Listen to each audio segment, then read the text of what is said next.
जय श्री हरि। जय श्री राधे कृष्ण। भक्तों, आपका स्वागत है जीवन अमृत में। आज हम सुनेंगे पवित्र चैत्र मास महात्म कथा का अध्याय 5। एक ऐसी दिव्य कथा जो मनुष्य के जीवन के सभी पापों को नष्ट करने वाली और सुख समृद्धि प्रदान करने वाली मानी गई है। शास्त्रों में कहा गया है कि चैत्र मास भगवान विष्णु और माता दुर्गा की विशेष कृपा का महीना होता है। जो भी श्रद्धा और भक्ति से इस माह की महिमा और कथा सुनता है, उसके जीवन से दुख, रोग और दरिद्रता दूर हो जाती है और घर में सुख शांति का वास होता है। कहा जाता है कि इस अध्याय में वर्णित कथाओं को सुनने मात्र से मनुष्य को अनेकों यज्ञों और तीर्थों के समान पुण्य प्राप्त होता है और भगवान स्वयं अपने भक्तों की सभी मनोकामनाएं पूर्ण करते हैं। तो आइए भक्तों, पूरी श्रद्धा और विश्वास के साथ सुनते हैं चैत्र मास महात्म कथा। इस कहानी को सीता माता कहती थी और प्रभु श्री राम सुना करते थे। एक दिन श्री राम भगवान को किसी काम के लिए बाहर जाना पड़ा तो सीता माता कहने लगी कि भगवान, मेरा तो 12 वर्ष का नितनेम है। अब आप बाहर जाएंगे तो मैं अपनी कहानी किसे सुनाऊंगी। तब श्री राम ने कहा कि हे सीते, आप कुएं की पाल पर जाकर बैठ जाना और जहाँ रोज औरतें पानी भरने आएंगी उन्हें अपनी कहानी सुना दिया करना। सीता माता कुएं की पाल पर जाकर बैठ गई। तभी एक स्त्री आई। उसने रेशम की जरी की साड़ी पहन रखी थी और सोने का घड़ा ले रखा था। सीता माता उसे देखकर कहने लगी, बहन, मेरा 12 वर्ष का नितनेम सुन लो। पर वह स्त्री बोली कि मैं तुम्हारा नितनेम सुनूंगी तो मुझे तो घर जाने में देर हो जाएगी और मेरी सास मुझसे झगड़ा करने लगेगी। इसलिए उसने कहानी नहीं सुनी और अपने घर चली गई। लेकिन उसके घर जाते ही उसकी रेशम की साड़ी फट गई। सोने का घड़ा मिट्टी में बदल गया। सासू ने देखा तो पूछा, अरे बहू, यह किसका दोष लेकर आई हो? बहू बोली, माँ जी, कुएं पर एक औरत बैठी थी। उसने अपनी कहानी सुनने के लिए मुझसे कहा, लेकिन मैंने नहीं सुनी। शायद उसी का यह फल मुझे मिला है। बहू की बात सुनकर अगले दिन वह साड़ी और वही घड़ा लेकर सास कुएं की पाल पर गई। सास को वहीं पर सीता माता बैठी मिली तो माता सीता ने कहा, बहन, मेरी कहानी सुन लीजिए। सासू बोली, एक बार छोड़, मैं तो 4 बार तेरी कहानी सुन लूंगी। तब सीता माता बोली, राम आए, लक्ष्मण आए, देश के पुजारी आए, नित नेम का नेम लाए। आओ राम, बैठो राम, तपी रसोई जीमो राम। माखन मिश्री खाओ राम, दूध बतासा पियो राम। सूत के पलका मोठो राम, शाल दुसाला पोठो राम। साल दुसाला पोट ओढ़ो राम, जब बोलूं राम ही राम। सवारे सबके काम, खाली घर भंडार भरेंगे, सबका बेड़ा पार करेंगे। श्री राम जय जय राम। सासू बोली, कहानी तो बहुत अच्छी लगी। फिर कहानी सुनकर सासू घर चली गई और उसकी साड़ी फिर से रेशम की जरी की हो गई और मिट्टी का घड़ा पुनः सोने में बदल गया। बहू ने देखा तो कहने लगी, सासू माँ, आपने यह सब कैसे किया? सासू बोली, बहू तो दोष लगाकर आई थी और मैं अब दोष उतार कर आ रही हूँ। बहू ने पूछा कि माँ जी, वह कुएं वाली स्त्री कौन है? सासू माँ ने बताया कि वह साक्षात सीता माता है। वह पुराने से नया कर देती हैं, खाली घर में भंडार भर देती हैं। वह लक्ष्मी जी का वास घर में कर देती हैं और मनुष्य की जो भी इच्छा हो उसे पूर्ण कर देती हैं। बहू बोली, माँ जी, फिर तो ऐसी कहानी मुझे भी सुना दो। सास बोली, ठीक है, तभी फिर से सुनो। फिर सास ने कहानी शुरू किया। राम आए, लक्ष्मण आए, देश के पुजारी आए, नित नेम का नेम लाए। आओ राम, बैठो राम, तपी रसोई जीमो राम। माखन मिश्री खाओ राम, दूध बताशा पियो राम। सूत के पलका मोठो राम, साल दुशाला ओढ़ो राम। साल दुसाला ओढ़ो राम, जब बोलूँ मैं राम ही राम। राम सवारे सबके काम, खाली घर भंडार भरेंगे, सबका बेड़ा पार करेंगे। बोलो श्री राम जय जय राम। कहानी सुनकर बहू बोली, माँ जी, कहानी तो बहुत अच्छी है। सासू ने कहा, ठीक है, अब से हम इस कहानी को रोज किया करेंगे। अब सास बहू रोज सवेरे उठती, नहाती धोती और पूजा करने के बाद सीता नितनेम की कहानी कहती। एक दिन की बात है कि उनके ही पड़ोस की एक औरत आई और बोली कि बहन, जरा सी आँच तो देना। तो बहू बोली कि आज तो अभी हमने जलाई ही नहीं। पड़ोसन बोली, तुम तो सुबह 4 बजे से उठकर कर क्या रही हो? तो उन्होंने कहा, हम तो सुबह सुबह उठकर पूजा करते हैं। फिर सीता माता की नित्यनेम की कहानी करते हैं। पड़ोसन ने उनकी बात सुनकर कहा कि सीता माता की कहानी कहने से तुम्हें क्या मिला? तब वे दोनों बोली कि सीता माता की कहानी कहने से घर में भंडार भर जाते हैं, सारे काम पूर्ण हो जाते हैं, मन की इच्छा भी पूरी होती है। पड़ोसन ने कहा, बहन अगर ऐसा है तब तो फिर मुझे भी कहानी सुना दो। तब बहू बोली कि ठीक है, तुम भी यह कहानी सुन लो।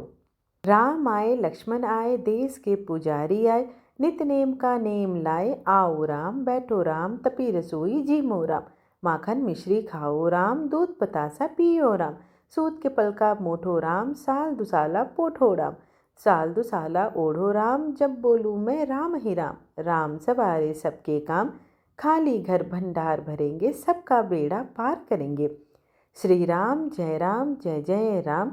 पड़ोसन ने इस कहानी को सुना तो कहने लगी, बहन कहानी तो बहुत अच्छी लगी। अब वह पड़ोसन भी नितनेम सीता माता की कहानी कहने लगी। कहानी कहने से सीता माता ने पड़ोसन के भी धन से घर को भर दिया। देखते ही देखते अब तो पूरे मोहल्ले में नितनेम की कथा चल पड़ी और वह हर किसी की मनोकामना पूर्ण होने लगी। सीता माता जैसे आपने उस सभी के भंडार भरे, वैसे ही हमारे भी भरना। कहानी कहने वाले, सुनने वाले और हुंकार भरने वाले सबको भरना। सभी भक्तों प्रेम से बोलिए सीता मैया की जय। अब चैत्र मास महात्म कथा का अध्याय 6 का रसपान करते हैं। श्री सूत जी महाराज आप पहले कह चुके हैं कि व्यास जी बड़े ही तपस्वी थे। उन्होंने संपूर्ण पावन पुराणों की रचना करके सुखदेव जी को पढ़ा दिया था। किस प्रकार की तपस्या करने के प्रभाव से उन्हें सुखदेव जी पुत्र रूप में प्राप्त हुए थे, इस विषय में व्यास जी के मुखारविंद से आपने जो कुछ भी सुना हो वह सब कुछ वृत्तांत और विस्तार पूर्वक हमसे कहने की कृपा कीजिए।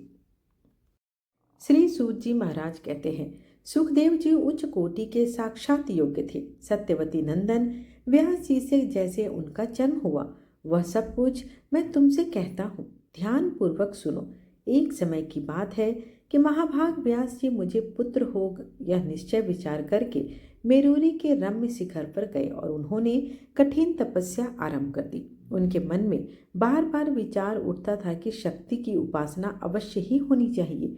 जो शक्ति का पूजन नहीं करता, जगत में सर्वत्र उसकी निंदा होती है और शक्ति का उपासक सदा आदर का पात्र होता है। सत्यवती नंदन व्यास जी सुमेरु गिरी के जिस शिखर पर तपस्या करते थे, वहां एक बड़ा अद्भुत कनेर का उपवन था। कभी सभी देवता और महान तपस्वी मुनि वहां क्रीड़ा किया करते थे और महान आदित्य, वसु, रुद्र, मरुद और अश्विनी कुमार तथा अन्य भी ब्रह्म को साक्षात्कार किए हुए मुनिगण वहां ठहरे हुए थे। निरंतर संगीत ध्वनि होती थी। फिर तो चराचर संपूर्ण जगत में व्यास जी का तेज फैल गया। उनकी जटाएं अग्नि के समान चमकने लगी। उस समय उनके तेज को देखकर सब पति इंद्र भी डर गए। देवराज के मन में व्यथा उत्पन्न हो गई कि वे भगवान शंकर के पास जाकर खड़े हो गए। उनकी स्थिति देखकर भगवान शंकर ने कहा, हे इंद्र, तुम देवताओं के राजा हो, आज कैसे भयभीत हो गए? तुम पर कौन सा दुख टूट पड़ा है? तुम्हें कभी भी तपस्वी के प्रति अमर्क नहीं करना चाहिए। शक्ति सहित मैं उपास हूँ, यह जानकर मुनिगण तपस्या में लगे रहते हैं। वे किसी प्रकार भी दूसरे का अहित नहीं करना चाहते। जब शंकर जी ने देवराज इंद्र से कहा, तब वे उनसे पूछने लगे कि हे भगवान, फिर यह बताइए कि व्यास जी क्यों तपस्या कर रहे हैं और उनके मन में क्या इच्छा है? तब भगवान शंकर ने कहा, पराशर नंदन व्यास पुत्र पाने के लिए कठिन तपस्या कर रहे हैं। अभी 100 वर्ष पूरे हुए जाते हैं, तब मैं उन्हें सुंदर पुत्र दूंगा। श्री सूत जी कहते हैं, इस प्रकार भगवान शंकर ने इंद्र से कहा कि इसके बाद वे जगत गुरु शंकर व्यास जी के पास गए और कहने लगे, व्यास नंदन व्यास उठो, तुम्हें अभी सुंदर पुत्र प्राप्त होगा। अन्न तुम्हें संपूर्ण तेजों का साकार विग्रह, ज्ञानी, यश का विस्तार करने वाला तथा अखिल जनों का प्रिय पुत्र प्राप्त होने वाला है। उसमें सभी सात्विक गुण उपस्थित रहेंगे, साथ ही वह सत्य पराक्रमी भी होगा। श्री सूत जी कहते हैं, भगवान शंकर की मधुमयी वाणी सुनकर महाभाग सूत जी उनके चरणों में नतमस्तक हो गए। वे अपने आश्रम को चले गए। बहुत वर्षों के कठिन परिश्रम से वे थक गए थे। पुत्र उत्पन्न करने के लिए जो अरनी अर्थात जो कामनी विख्यात है वह तो आज मेरे पास है ही नहीं, परंतु मैं किसी स्त्री को स्वीकार भी कैसे करूं, क्योंकि स्त्री तो पैरों को जकड़ने वाली श्रृंखला ही है। स्त्री चाहे पुत्र उत्पन्न करने में कुशल पतिव्रत धर्म के पालन में निपुण और रूपवती भी क्यों ना हो, फिर भी वह बंधन स्वरूपा ही है। वह अपनी इच्छा के अनुसार सुख भोगना पसंद नहीं करती। गृहस्थ का जीवन बड़ा ही संकट में है, फिर अब मैं उसे कैसे स्वीकार करूं? मुनिवर व्यास जी अभी सोच ही रहे थे कि इतने में ही घृताची नाम की अप्सरा दिव्य रूप धारण किए हुए उन्हें दिखाई दी। उस समय वह मुनि के पास ही आकर खड़ी हो गई। अप्सराओं में वह सबसे ऊंचे पद पे थी। अब मुझे क्या करना चाहिए? अगर मैं इसे स्वीकार कर लेता हूँ तो अनेकों तप करने वाले महात्मा मेरी हंसी उड़ाएंगे, लेकिन जो कुछ भी हो उत्तम सुख देने वाले तो गृहस्थ आश्रम ही है। कहा जाता है यह आश्रम पुत्र देता है, स्वर्ग पहुंचाता है और ज्ञान हो जाने पर मोक्ष भी दे देता है। बहुत पहले नारद जी से मैं एक प्रसंग सुन चुका था। उर्वशी नामक अप्सरा थी। राजा पुरुरवा उसके वंश में हो गए थे। अंत में उस अप्सरा ने राजा का तिरस्कार कर दिया था। मुनियों के पूछने पर सूत जी कहने लगे, मुनिवरों, ईला के गर्भ से पुरुरवा की उत्पत्ति हुई थी। यह प्रसंग अब तुम्हें सुनाता हूँ। पुरुरवा यज्ञ और दान में लीन रहने वाले एक धार्मिक पुरुष थे। सुदुमन नामक एक राजा थे। उनके मुख से कभी भी असत्य वाणी नहीं निकलती थी। इंद्रियों पर उनका अधिकार था। एक बार वे घोड़े पर सवार होकर शिकार खेलने के लिए जंगल में गए। साथ में बहुत से मंत्री भी थे। शिकार खेलते हुए वे राजा सुद्युम्न एक विचित्र वन में जा पहुंचे। वह दिव्य वन मेरुगिरी के निचले भाग में था। पारिजात के वृक्षों से उसकी अनुपमा शोभा हो रही थी। अशोक, व्याकुल और सुंदर लताओं से महक रहा था। साखू, तरकुल, तमाल, चंपा, कटहल, आम, नीम, वासंती लताएं चारों ओर फैली हुई थी। अनार, नारियल और केले के वृक्ष उसकी शोभा बढ़ा रहे थे। जूही और मालती आदि फूल वाली लताओं से वह भरा हुआ था। अनेकों हंस और बगुले वहां विचार कर रहे थे और निरंतर बांसों की ध्वनि होती हुई भंवरे गुनगुनाते रहते थे। वह उस वन को देखकर मुग्ध हो गया। राजा सुद्युम्न उस वन को देखकर बड़े हर्षित हुए। वृक्ष फलों से लदे हुए थे और कोई नहीं कूक रहा था। यह देखकर राजा सुद्युम्न उस वन में चले गए और जाते ही उनका रूप स्त्री में परिवर्तित हो गया। घोड़ा भी घोड़ी के रूप में बदल गया। अब तो वे घोर चिंता में पड़ गए कि यह क्या हो गया। बहुत चिंतित हो गए। बार बार चिंता की लहरें उठने लगी। उन्हें असीम कष्ट हुआ और वे लज्जित हो गए और सोचने लगे कि मेरी आकृति स्त्री की हो गई। अब मैं क्या करूं? कैसे घर जाऊं? अब मैं किस प्रकार राज्य का शासन करूंगा? अरे, यह मुझे किसने ठग दिया? ऋषि बोले, सूत जी, आपने तो बड़े ही आश्चर्य की बात कही है। राजा सुद्युम्न स्त्री हो गए। उनमें तो देवताओं के समान पराक्रम था, फिर उन्हें क्यों स्त्री हो जाना पड़ा? उस अत्यंत रमणीय वन में राजा ने कौन सा ऐसा कार्य किया जिसके फलस्वरूप उन्हें यह दोष हुआ? हे सुब्रत, इसे विस्तार पूर्वक कहने के लिए कृपा कीजिए। फिर श्रुत जी महाराज कहते हैं, एक समय की बात है, भगवान शंकर का दर्शन के लिए सनक प्रवृत्ति ऋषिगण वहां पधारे हुए थे। उस समय भगवान शिव भगवती उमा देवी के साथ क्रीड़ा में मग्न थे। ऋषियों को देखकर देवी उमा अत्यंत लज्जित हो गई। वे पतिदेव के पास से उठी और लज्जित होकर अलग बैठ गई। उनके शरीर बड़े जोर से कांपने लगे। उन दोनों के आनंद का अवसर देखकर ऋषिगण यत्र तत्र बिखर कर शीघ्र ही भगवान नारायण के आश्रम को चले गए। अपनी प्रिया पार्वती को अत्यंत लज्जित देखकर भगवान शंकर ने उनसे कहा कि हे देवी, तुम क्यों इतनी लज्जित हो रही हो? मैं अभी तुम्हें सुखी कर देता हूँ। हे वरान, देखो, आज से कोई भी पुरुष मोहवश इस वन में पैर रखेगा तो तुरंत ही वह स्त्री रूप में हो जाएगा। इस प्रकार भगवान शंकर ने उस वन को श्राप दे दिया और तब से वह वन दोष का खजाना बन गया। जहाँ कहीं के लोग इस बात को जानते थे, वे उस काम वन में कभी भूल कर भी पैर नहीं रखते थे। महाराज सुद्युम्न इस बात से अनजान थे, इसलिए मंत्रियों सहित उस वन में चले गए। इसलिए सबके साथ ही उन्हें श्राप के अनुसार स्त्रीत्व स्वीकार करना पड़ा, अर्थात वे स्त्री के बन गए। अब उन सुद्युम्न के मन में चिंता के बादल उमड़े।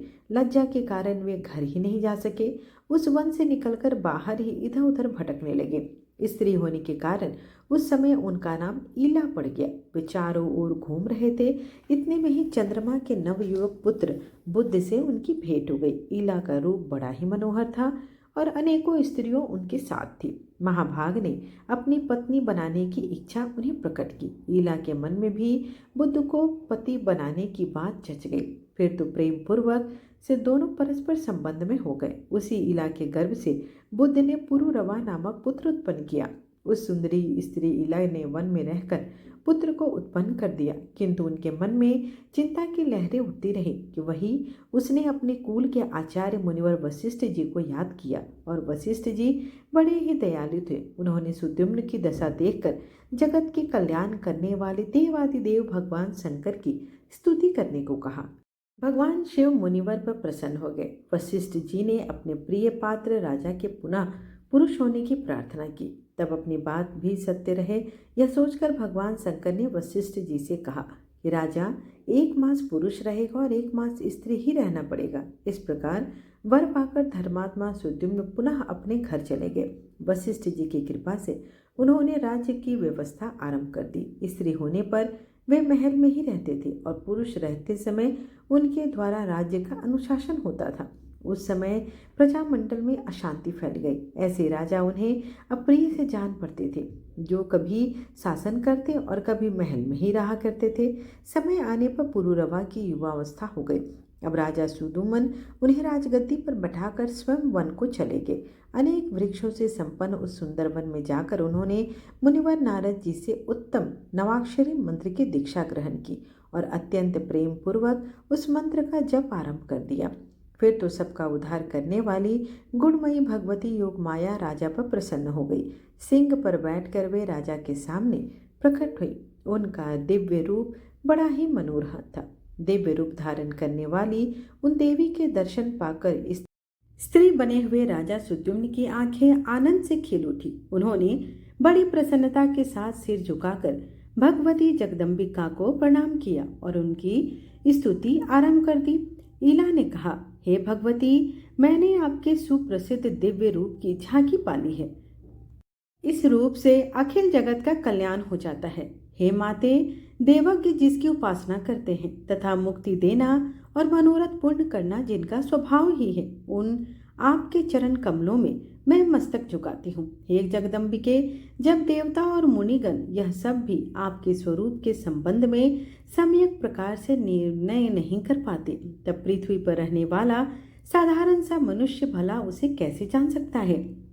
हे दयामयी, आपकी दयापूर्ण दृष्टि पड़ने पर ही आपके संपूर्ण प्रभाव समझ में आते हैं। हे देवी, आपके वैभव को देखकर मुझे बड़ा आश्चर्य हो रहा है। जब ब्रह्मा, विष्णु, महेश, इंद्र, सूर्य, चंद्रमा, अग्नि, वरुण, पवन, कुबेर तथा वसुक तथा आपके संपूर्ण गुणों से अपरिचित हैं, तब गुणहीन मनुष्य क्यों कर उन्हें समझ सकता है। माते, भगवान विष्णु महान तेजस्वी हैं, तब भी संपूर्ण संपत्ति प्रदान करने वाली लक्ष्मी के रूप में आपका जो सात्विक स्वरूप है उसे वे ही जानते हैं। ब्रह्मा जी आपके राजस रूप से और शंकर जी तामस रूप से परिचित हैं।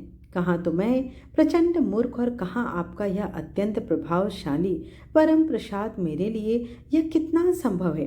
हे भवानी, आपका कृपा पूर्ण चरित्र समझ में आ गया। अनन्य भक्ति से उपासना करने वाले सेवकों पर दया करना आपका स्वभाव ही है। जब आपने लक्ष्मी रूप से विराजमान होकर इनके संबंध स्थापित किया, तभी से यह विष्णु मधुमेह दैत्य को मारने में समर्थ हुए। फिर भी यह प्रसन्नता पूर्वक आपसे व्यवहार नहीं कर पाते, अपितु चरण दबाते हैं। इसका रहस्य तो यह है कि आपका हाथ अग्नि के समान तेजस्वी है। उससे स्पर्श कराकर वे अपने पैरों को पवित्र बनवाते हैं ताकि पृथ्वी का भार संभाल सके। पुराण पुरुष भगवान विष्णु की छाती में भृगु जी ने लात मारी, किंतु आप श्रीदेवी की अभिलाषा से वे अप्रसन्न नहीं हुए। जैसे काटे जाने पर भी अशोक वृक्ष भविष्य में अच्छा सज जाने की आशा से अप्रसन्न नहीं होता। सभी देवता भगवान विष्णु को प्रणाम करते हैं और उन श्री हरि विष्णु का मन आप में रमा हुआ है। हे देवी, आप भगवान विष्णु के अत्यंत विस्तृत, शांत एवं भूषणों से घोषित वक्षस्थल पर प्रत्यक्ष देखा जाता है कि कोई भी पुरुष शांत, सुशील और गुणी भले ही हो, किंतु उसके पास आपका अर्थात शक्ति का वासना हो तो अपने कहलाने वाले भाई बंधु भी उसे छोड़ देते हैं। अमित प्रभावशाली देवी सदा आपके चरण कमलों की उपासना में तत्पर रहने वाले जो ब्रह्मा आदि देवता हैं, क्या वे कभी स्त्री नहीं थे? मैं तो नहीं मानती हूँ कि वे भी स्त्री थे और आपने ही उन्हें पुरुष बनाया है। माता, मैं आपकी शक्ति का कहाँ तक और कितना वर्णन करूं? माते, आप जब पुरुष को स्त्री और स्त्री को पुरुष बनाने की शक्ति रखती हैं, तब मुझे भी पुरुष बनाने की कृपा कर दीजिए। तब देवी ने प्रसन्न होकर ईला को पुरुष रूप प्रदान किया। इसके बाद सुदम्न ने कहा, देवी, मेरे मन में तो ऐसी कल्पना उठती है कि आप ना तो स्त्री हो ना पुरुष, ना निर्गुण ना सगुण, अर्थात आप जो कोई भी हो, मैं भक्ति भाव के साथ अनवरत आपको प्रणाम करता हूँ। माता, यही अभिलाषा है कि आपके प्रति मेरी भक्ति सदा बनी रहे। आगे श्री सूत जी कहते हैं, इस प्रकार स्तुति करके राजा सुदम्न भगवती के शरणागत हो गए। भगवती ने बहुत प्रसन्न होकर उन्हें अपने धाम में भेज दिया। इस प्रकार भगवती जगदम्बिका के कृपा प्रसाद से राजा उस परम पद के अधिकारी हो गए जहाँ से फिर वापस लौटना नहीं होता, तथा देवता लोग भी जिस पद के लिए हमेशा ललायित रहते हैं। सुद्युम्न के स्वर्ग सिधारने पर पुरुरवा राज्य करने लगे। वे महान गुणी और प्रजा की प्रसन्नता में सदा प्रयत्नशील रहने वाले थे। प्रतिष्ठानपुर बड़ा ही रम्य नगर था, उसी में उनकी राजधानी थी। प्रजा की रक्षा में सदा संलग्न रहने वाले तथा संपूर्ण धर्मों के ज्ञाता पुरुरवा के हाथ में अब शासन सूत्र था। वे अमित उद्यमशील थे। प्रभु शक्ति तो उनमें ही थी। साम दाम दंड भेद सब उनके अधीन रहते थे। उनके राज्यकाल में सभी वर्ण अपने आश्रम धर्म का पालन करते थे। महाराज पुरुरवा ने तरह तरह के यज्ञ किए जिनमें प्रचुर दक्षिणाएं बांटी गई।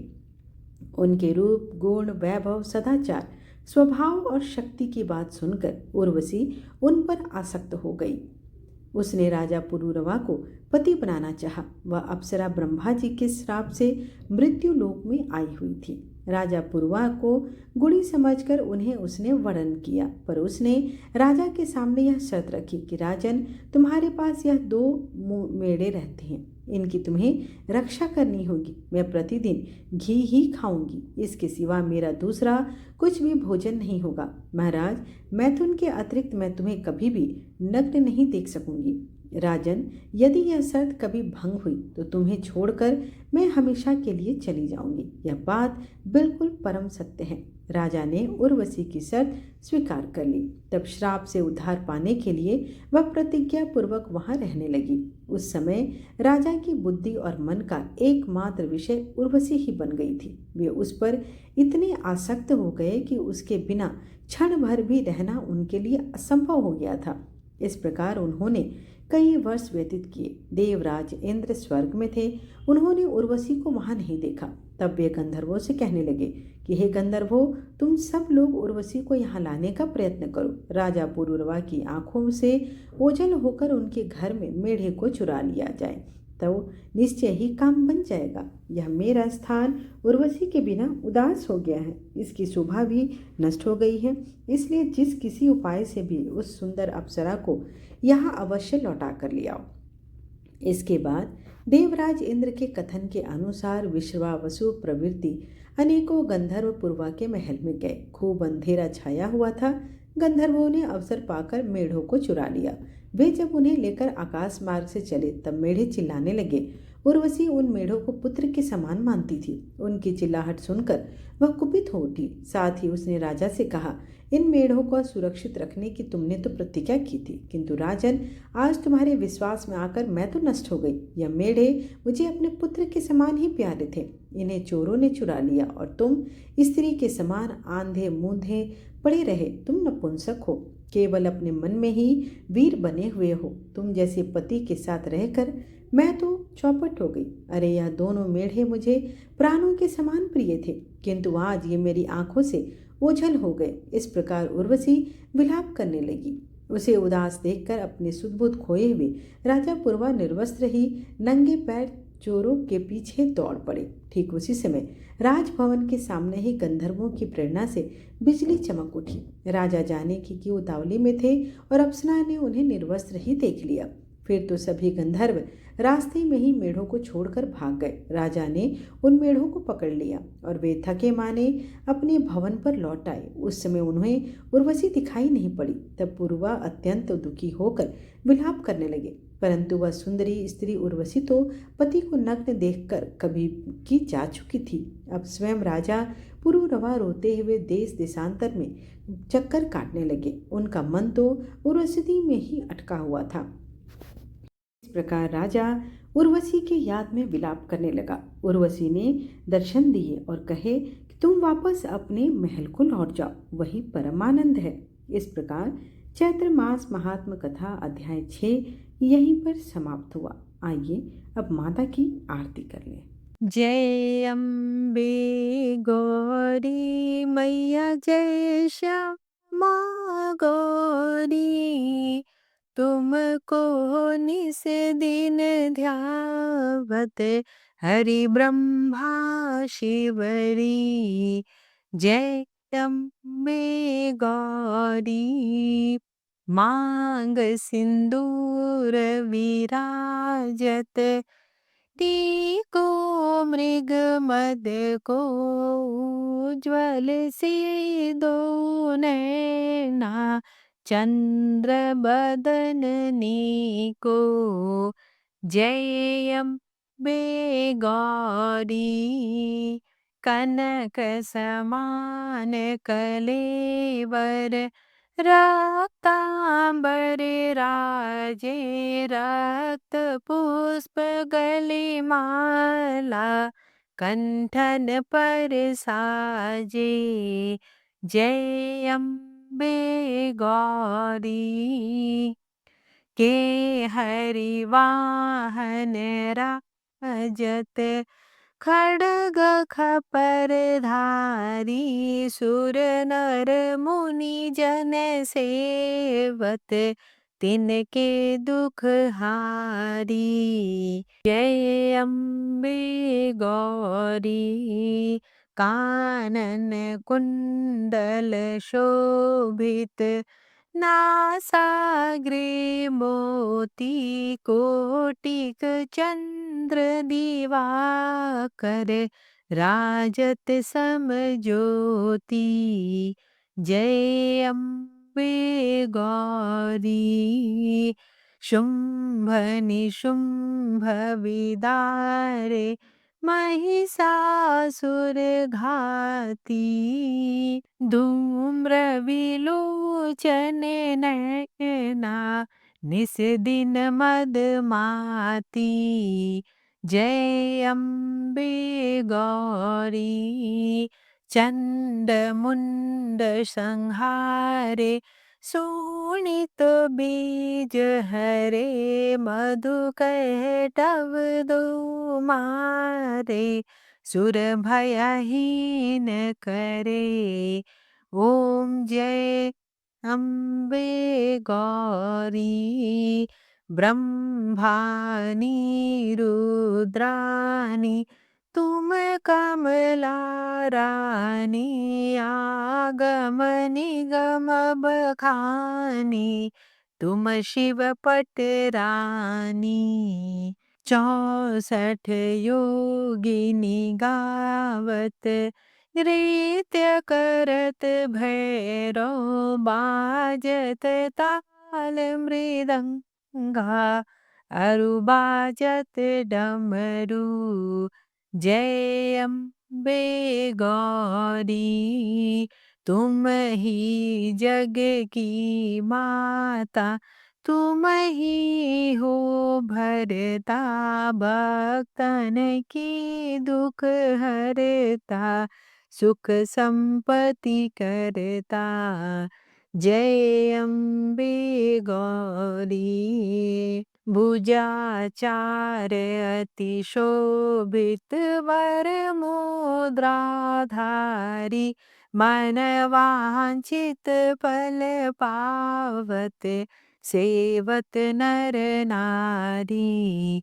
जय अम्बे गौरी कंचन थाल विराजत अगर कपूर बाती श्रीमाल के तुम्हें राजत कोटि रतन ज्योति जय अम्बे गौरी मैया जय श्यामा गौरी श्री अम्बे जी की आरती जो कोई नर गावे कहत शिवानंद स्वामी सुख संपत्ति पावे जय अम्बे गौरी मैया जय श्यामा गौरी त्वमेव माता च पिता